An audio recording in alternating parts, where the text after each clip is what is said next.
नहमदुहु व नुसल्ली अला रसूलिहिल करीम अम्मा बाद औज़ु बिल्लाहि मिनश शैतानिर रजीम बिस्मिल्लाहिर रहमानिर रहीम अस्सलामु अलैकुम व रहमतुल्लाहि व बरकातुहू।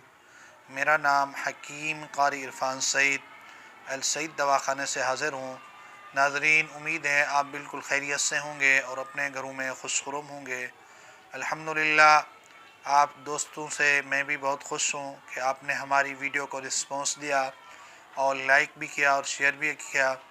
आज का जो मेरा मौजू है वो ताकत के हवाले से है कि हमने किस तरह ताकत हासिल करनी है, और ये बहुत सारी मेडिसिन से बच के जो हम ताकत हासिल कर सकते हैं वो फार्मूला आपको बताऊंगा।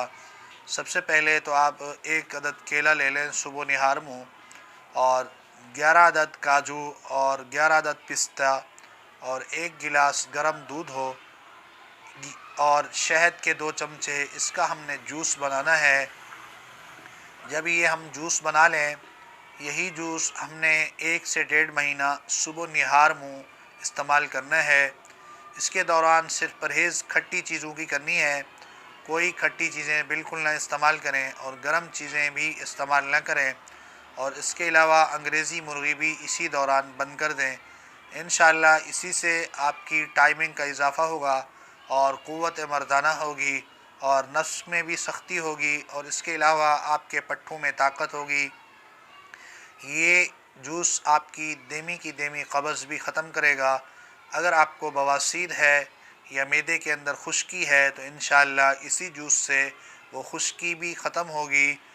मेरी ये वीडियो के अंदर जो मैंने आपको बताया है जूस का तरीका, आप दोबारा नोट कर लें। केला 1 अदद, काजू 11 अदद, पिस्ता 11 अदद और गर्म दूध 1 गिलास और शहद के 2 चमचे। यह आपने जूस बनाना है सुबह निहार मुँह इस्तेमाल करें। और इसके बाद 1 से 1.5 घंटा कम से कम आप वक्फ़ा करें नाश्ते का।